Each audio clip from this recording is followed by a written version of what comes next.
13 keringanan yang diberikan Allah kepada umat Nabi Muhammad sallallahu alaihi wasallam. Ada 13 perkara yang mana umat Nabi kita ini mendapat keringanan daripada umat terdahulu.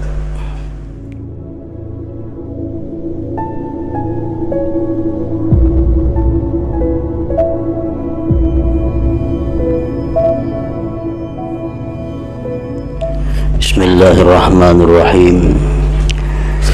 Alhamdulillahil malikil a'zam alladzi ja'alana min ummati sayyidina Muhammadin sallallahu alaihi wasallam. Asyhadu an la ilaha illallah wahdahu la syarika lahul adilul hakam wa asyhadu anna sayyidana Muhammadan abduhu wa rasuluhul akram. Allahumma salli wa sallim wa barik ala sayyidil arabi wal ajam sayyidina maulana Muhammadin al-ma'ruf bil judi wal karam wa ala alihi wa sahbihi wa dhurriyyatihi wa adba'i alladhina salakul manhajal aqwam, amma ba'du. Yang kita hormati dan kita cintai para habaib dan para alim ulama, para muhibbin, hadirin, hadirat, rahimakumullah. Puji dan syukur selalu kita haturkan kehadirat Allah subhanahu wa ta'ala yang telah mengumpulkan kita di tempat ini untuk bersama-sama berzikir, bersalawat dan mengucapkan kalimah-kalimah thayyibah lainnya. Salawat dan salam kepada junjungan kita Nabi besar Muhammad sallallahu alaihi wasallam dan kepada seluruh keluarga, para sahabat, zuriat dan pengikut beliau sampai hari akhir nanti. Para muhibbin rahimakumullah, al-haditsu tasi' was salasun, hadis yang ke-39 dari 40 hadis. An Ibni Abbas radhiyallahu anhuma anna Rasulullah sallallahu alaihi wasallam qala inna Allah tajawaza li an ummati al-khata'a wan nisyan wa mastukrihu alaih. Haditsun hasan rawahu Ibnu Majah wal Baihaqi wa ghairuhuma. Dari Ibni Abbas radhiyallahu anhuma bahwasanya Rasulullah sallallahu alaihi wasallam bersabda, innallaha tajawaza li, bahwasanya Allah telah memaafkan li, karena aku, an ummati, daripada umatku, al khata'a, tersalah, wan nisyan, lupa, wa mastukrihu alai, dan sesuatu yang dipaksa mereka atas sesuatu itu. Para muhibbin rahimakumullah,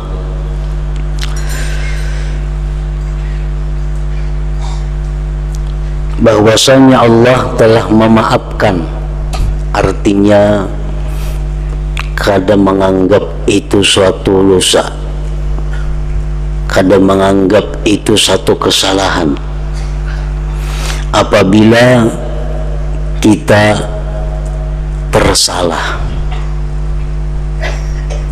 Al-khata, ini yang pertama.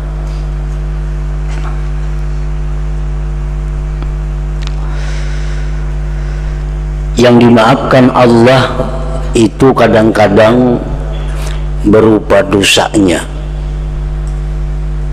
tetapi tidak dimaafkan sesuatu yang akibat daripadanya. Tersalah, contohnya kita salah sangka, asan kita nasi ini ampun kita, atas salah kira makannya tontong makan sekalinya lain nasiku ini. Nah itu dihapus, itu kada dianggap satu dosa. Namun hukum daripada akibat itu tetap kita bertanggung jawab. Artinya apa? Kita mengganti nasi orang itu, mengganti tetap, tapi dosanya kada dianggap satu dosa. Andai kata kita sengaja makan nasi orang, nah itu berdosa dan mengganti. Atau contoh daripada tersalah. Nah, contoh lain lagi, orang sengaja atau berencana atau melakukan sesuatu, misalnya menimbak burung. Namanya menimbak burung, timbaknya burung sekali ketimbak manusia. Kada ada niat, kada ada tujuan menimbak manusia, ketimbak burung. Hanya menimbak burung, ketimbak orang. Nah mati orangnya. Nah itu kada dianggap satu dosa, kada dianggap satu dosa. Namun akibat daripada itu tetap kita bertanggung jawab, yaitu membayar diat, ganti rugi, dan tetap membayar kafarat. Kafarat itu memerdekakan budak atau puasa 2 bulan berturut-turut. Ini bagi orang yang membunuh dengan tidak sengaja atau tersalah tadi.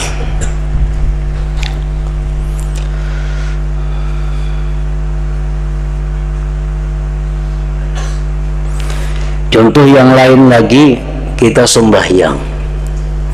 Nah, sembahyang itu adalah syaratnya menghadap kiblat. Kenapa kita tersalah? Nah, tersalah arah sembahyang kita. Sekalinya luput pada kiblat. Nah, sembahyang kita itu kada dianggap satu kesalahan. Padahal andai kata kita sembahyang sengaja kada menghadap kiblat, itu dosa besar. Orang kahulu kiblatnya kahilir sengaja. Nah, ini dosa besar. Nah, cuma karena ini tersalah, nah itu kada dianggap satu dosa. Namun dia tetap wajib mengembalikan sembahyangnya itu. Dia tetap mengembalikan. Nah itu contoh-contoh antara lain yang dimaafkan Allah Subhanahu wa ta'ala apabila perbuatan kita itu tersalah.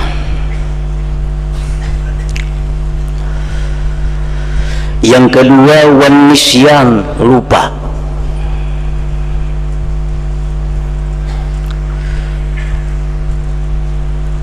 Nah lupa ini kita melakukan sesuatu karena lupa.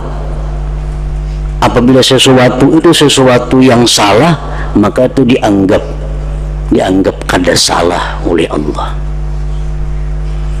Contohnya dalam sebuah hadis Rasulullah SAW mengatakan, man akala aw syariba nasiyan falyutimma shaumah fa innama at'amahu Allah wa saqah.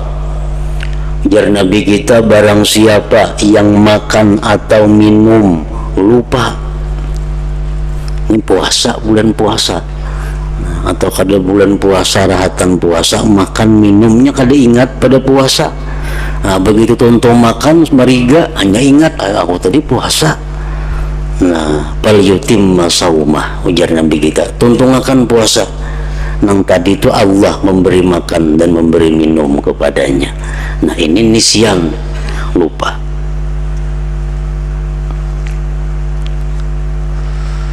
Orang lupa sembahyang karena kesibukan apa, kada ingat lagi sembahyang. Leti jam pukul 4 bejuhur balum. Nah itu kada dianggap satu dosa apabila yang melupakannya itu adalah sesuatu yang mubah, yang boleh. Misalnya ini bekerja atau berdagang atau bertani, kada tahu lagi, kada keingatan lagi, sekalinya pukul 4 sudah hari belum berzuhur. Nah, ini kalau apa, kelupaan itu kada dianggap satu dosa, tapi wajib dia mengqadha sembahyangnya. Nah, kalau penyebabnya ini adalah dosa, penyebabnya sesuatu yang kada diridai Allah sehingga dia lupa sembahyang, nah itu kada dimaafkan.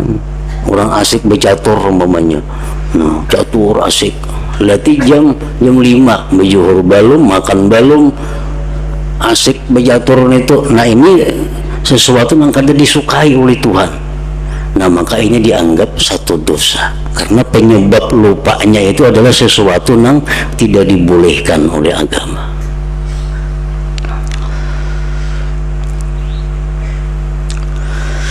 Wan nisyana, dan yang kedua adalah lupa, itu dimaafkan oleh Allah. Yang ketiga, wa mastukrihu alaih, dan sesuatu yang dipaksa mereka atasnya, baik itu perbuatan atau perkataan.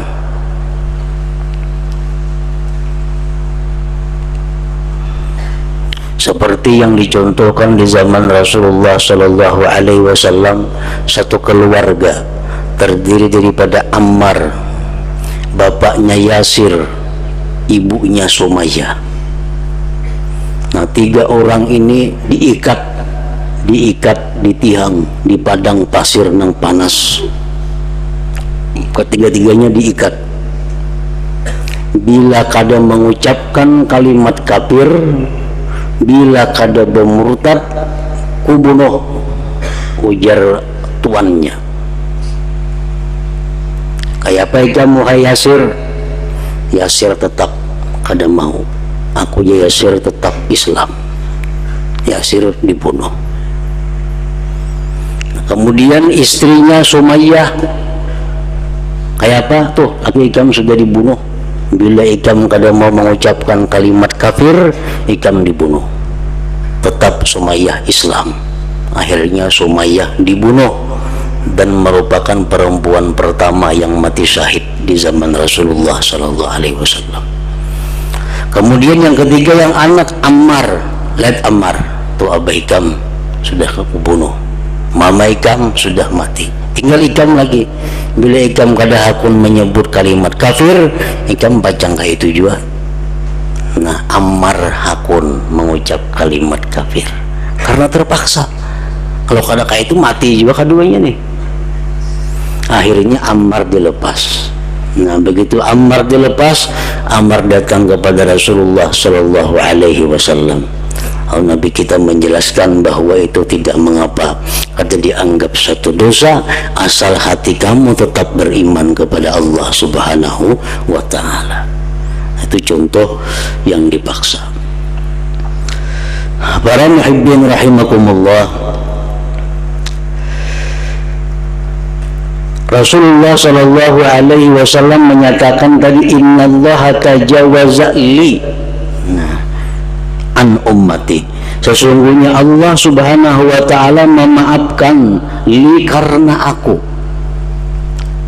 karena Rasulullah. Nah 3 hal yang dimaafkan ini tidak dimaafkan pada umat yang dahulu.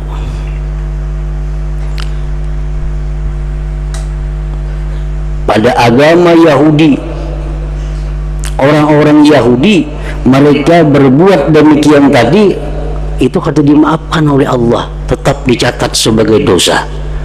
Mereka berbuat dosa karena tersalah, mereka berbuat dosa karena lupa, mereka berbuat dosa karena dipaksa, tetap jadi dosa. Nah untuk kita sebagai umat Nabi Muhammad Sallallahu Alaihi Wasallam itu dihapus, dianggap kada dosa. Dan itu termasuk di antara 13 keringanan yang diberikan Allah kepada umat Nabi Muhammad Sallallahu Alaihi Wasallam. Ada 13 perkara yang mana umat Nabi kita ini mendapat keringanan daripada umat terdahulu.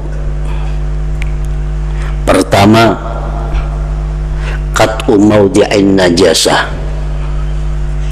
Nah, ini bangsa Yahudi, Orang-orang Yahudi itu apabila pakaiannya terkena najis itu dipotong. Ada istilah basuh tuh ada. Nah, jadi misalnya tapi takana kotoran najis takana kami tatak intang mana kanaan itu mengkanaknya sebagian kada kau dipakai lagi tapinya itu berlaku syariat umat dahulu. Nah, untuk umat Nabi besar Muhammad sallallahu alaihi wasallam itu kada diberlakukan karena najis cukup dengan dibasuh, dicuci. Nah, pertama itu. Yang kedua, keringanan yang diberikan Allah kepada umat Nabi Muhammad sallallahu alaihi wasallam ada muakalatil haid. Orang dahulu kada boleh makan bersama-sama dengan perempuan, dengan istrinya yang haid. Guring sakamar kada boleh, apalagi sekalambu. Jadi bila bini ini haid, guring di luar seorang maka. Guring di luar, sekamar kada boleh guring. Nah, ini berlaku kepada syariat umat dahulu. Nah, umat Nabi kita, umat yang paling disayangi oleh Allah Subhanahu wa Ta'ala, bebas kepada perempuan yang haid itu selain daripada bersetubuh. Kita boleh sekalambu guring, boleh sekamar, apalagi makan bayi-bayi kada jadi masalah. Nah, asal jangan satu yaitu bersetubuh nang kada boleh kepada perempuan yang haid itu. Nah, ini yang kedua. Yang ketiga, ta'yinul qisas bil amdi wal khata. Umat yang dahulu itu kalau membunuh orang baik sengaja atau kada sengaja itu balasannya mesti bunuh. Kada ada pilihan lain. Nah, kalau orang tuh membunuh seseorang mesti dibunuh. Nah, untuk umat Nabi kita itu ada pilihan. Andai kata keluarga yang dibunuh hendak menuntut bunuh, ya bunuh. Amun keluarga yang dibunuh hanya minta balasan bayar ganti rugi, ada hukum bayar ganti rugi. Atau keluarganya memaafkan, ya maaf. Nah, jadi ada pilihan-pilihan untuk umat Nabi kita. Sedangkan umat dahulu kada ada pilihan, bila membunuh orang sengaja kah kada kata salah kah mesti dibunuh juga. Yang keempat, qatlun nafsi bitaubah, bunuh diri dengan tobat. Kalau orang misalnya beragama Islam, ya orang-orang Yahudi ini beragama Islam, kemudian dia murtad. Begitu murtad hendak pulang berbulik ke Islam, itu kada kawa kecuali hakun bunuh diri. Karena tobatnya itu mesti bunuh diri, tobat daripada murtad itu. Orang memandang kepada perkara yang haram, hendak tobat, kayak apa tobatnya? Dicungkil maka matanya. Orang pernah tangannya menjamah yang haram, hendak tobat tangannya dipotong. Kakinya pernah melangkah kepada yang haram, hendak tobat kakinya dipotong. Nah, itu syariat umat dahulu. Umat Nabi kita, Nabi besar Muhammad sallallahu alaihi wasallam, tobat itu hanya dengan berhenti, kedua menyesal, ketiga bercita-cita kada mau ulang lagi, yang keempat mengembalikan hak yang diambil itu. Nah, itu umat Nabi kita. Yang kelima, ibtidahu ashabil ma'asi minhum. Orang-orang yang ahli maksiat itu dipermalukan. Amun kita kan kalau orang maksiat itu ditutupi. Itu syariat Nabi kita. Kalau orang ada melakukan maksiat, kita tahu, itu ditutupi. Jangan dikisah kasih itu kemari. Kalau di zaman dahulu bila orang ada berbuat maksiat, itu ditulis di muka rumahnya, ini orang berbuat maksiat, suka minum arak umpamanya. Nah, dipermalukan orang-orang yang berbuat maksiat itu. Lain dengan syariat Nabi kita. Yang keenam, al-mu'akhazatu bihaditsin nafsi, disiksa dengan sebab bisikan hati. Hanya hati berencana nih, hanya memikirkan hati yang kada baik sudah dianggap satu dosa. Nah, kalau kita umat Nabi kita kan bila anggap di hati aja berencana masih beluman lagi, belanya digawi sebuting dosa. Tapi kalau orang-orang dahulu hatinya aja merencana hendak berbuat dosa, sudah dicatat sebagai dosa. Yang ketujuh, al-mu'akhazatu alal khata' wan nisyan. Nah, iya bab yang kita baca ini. Orang-orang dahulu, orang-orang Yahudi, mereka itu dikenakan hukuman atas tersalah dan lupa. Jadi kalau ada istilah lupa, kalau ada istilah salah, walaupun tak salah tetap dosa.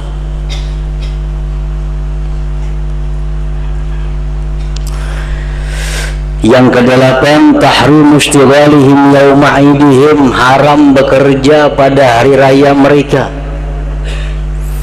Jadi orang-orang Yahudi contohnya, mereka kalau hari raya atau hari Sabtu hari rayanya, itu kada boleh bekerja. Bertani kada boleh, menuri kada boleh, berdagang kada boleh, diam di rumah beribadah kepada Allah. Sedangkan hari raya kita adalah hari Jumat. Nah, itu kada ada larangan pada hari Jumat itu kita berusaha asalkan sempat sembahyang Jumat. Nah, itu keringanan yang diberikan kepada Nabi kita. Yang kesembilan, at-ta'un azab wali ummati Muhammad sallallahu alaihi wasallam asy-syahadah. Penyakit taun. Penyakit taun ini kalau orang-orang dahulu itu dianggap siksa, dianggap azab. Penyakit taun ini penyakit wabah. Bila kena penyakit itu mungkin 10.000 manusia yang mati. Nah, di zaman Islam ada pernah 5 kali terjadi penyakit taun ini di bangsa Arab itu, yang memakan jiwa jutaan manusia yang mati. Nah, kalau umat Nabi dahulu orang yang kena taun itu orang yang diazab. Tapi kalau umat Nabi kita yang kena taun itu orang yang mati syahid. Nah, penyakit taun itu kalau mati menjadi mati syahid seseorang itu. Yang ke-10, tahrimu ba'di thayyibat minal at'imah, diharamkan sebagian yang baik-baik daripada makanan. Itik contohnya kada boleh makan orang-orang dahulu, orang Arab. Itik itu kada halal.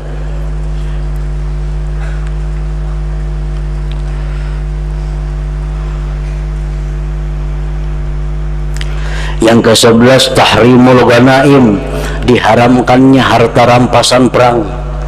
Umat dahulu bila berperang melawan orang kafir, menang, hartanya dikumpul, dibakar. Nah, kalau umat Nabi kita, harta ghanimah itu adalah harta yang sah dimiliki, sah dibawa pulang ke rumah masing-masing, harta rampasan perang. Yang ke-12, tahrimus shalah alaihim illa bimawadi'a makhsusah, haram sembahyang atas mereka itu kecuali pada tempat-tempat tertentu. Di gereja sembahyang atau di mana ada tempat-tempatnya. Jadi kalau ini musafir kada bertemuan tempat itu kada boleh sembahyang, karena bila bertemuannya dikabak berapa kali bayarnya. Sedangkan umat Nabi kita dimanapun tempat itu bisa dijadikan untuk tempat sembahyang. Nah, ke-13, takhsisut taharah bilma, bahwasanya umat dahulu itu dikhususkan bersuci dengan air. Kada ada tayamum, kada ada. Ini bilanya kada ada banyu, peraya dulu sembahyang. Karena bila ada banyu hanya dikabai berapa hari nang ada pertemuan banyu ini tuh. Nah, Para muhibbin rahimakumullah, jadi hadis Nabi ini adalah tajawaza li an ummatil khata'a wan nisyan wa mastukrihu alaih, bahwa Allah memaafkan karena aku daripada umatku sesuatu yang tersalah, lupa, dan yang dipaksakan orang mereka berbuat. Itu termasuk di antara 13 keringanan yang diberikan Allah kepada umat Nabi Muhammad sallallahu alaihi wasallam. Nah, para muhibbin rahimakumullah, oleh karena itu banyaknya keringanan-keringanan yang diberikan Allah kepada kita karena Nabi kita sallallahu alaihi wasallam, maka kita selaku umat Nabi ini kita wajib mensyukuri Nabi Muhammad sallallahu alaihi wasallam itu. Wajib kita bersyukur kepada Allah bahwa kita dijadikan sebagai umat Nabi Muhammad sallallahu alaihi wasallam. Nah, kemudian bagaimana caranya agar kita bisa mensyukuri bahwa kita ini dijadikan umat Nabi Muhammad sallallahu alaihi wasallam? Karena ini termasuk kewajiban. Para ulama menjelaskan bahwa mensyukuri bahwa kita ini dijadikan umat Nabi Muhammad sallallahu alaihi wasallam, pertama al-imanu bihi, beriman dengan beliau. Beriman dengan Nabi Muhammad sallallahu alaihi wasallam bahwa beliau itu adalah Rasulullah, utusan Allah kepada seluruh bangsa manusia. Nah, kita wajib beriman sebagai bukti syukur itu. Yang kedua, tanda syukur kita itu adalah mahabbatuhu, cinta kepada Rasulullah sallallahu alaihi wasallam. Nah, mengenai cinta ini, cinta kepada Rasul ini kadakawa kita memaksa harus cinta kepada Nabi, kadakawa. Kan katujuh lawan si anu, kok kada katujuh, jangan kamu mesti katujuh lawan si anu, kawalah kadakawa ka itu. Nah, cinta kepada Nabi pun kadakawa. Nah, bagaimana supaya cinta kepada Rasulullah Shallallahu Alaihi Wasallam? Antara lain yang mengetahui hal-hal tentang beliau, mengetahui perjuangan-perjuangan beliau untuk kita, mengetahui jasa-jasa beliau kepada kita, mengetahui bahwa beliau selalu mendoakan kita sampai di dalam kubur. Beliau memintakan ampun kepada Allah terhadap dosa-dosa kita. Nah, banyak-banyak mengetahui seperti itu akan menumbuhkan cinta kepada Rasulullah Sallallahu Alaihi Wasallam. Yang ketiga, taatuhu, taat kepada beliau. Yang keempat, tauqiruhu, memuliakan beliau. Yang keempat, memuliakan beliau.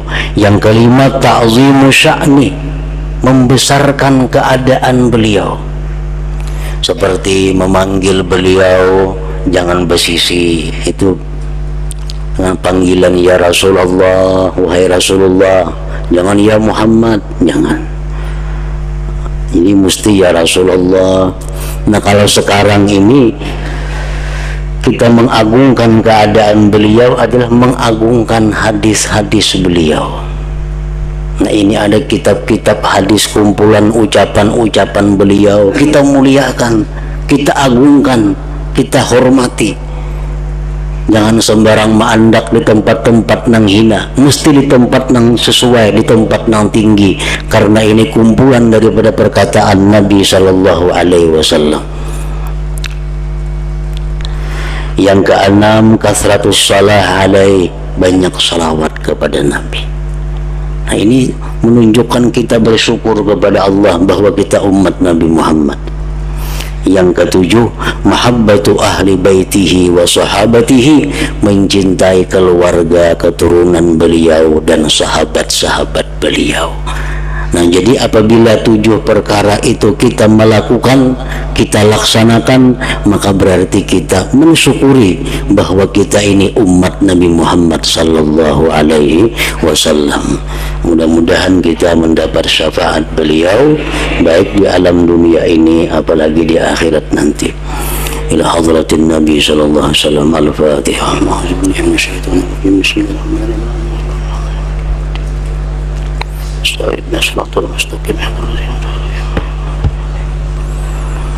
أشهد أن لا إله إلا الله وحده لا شريك له وأشهد أن سيدنا محمدا عبده ورسوله لا إله إلا الله نستغفر الله لا إله إلا الله نستغفر الله لا إله إلا الله نستغفر الله لا إله إلا الله ونتوب إلى الله لا إله إلا الله محمد رسول الله صلى الله عليه وسلم فيا أيها الرجل منه شفاعة صلوا عليه وسلموا تسليما.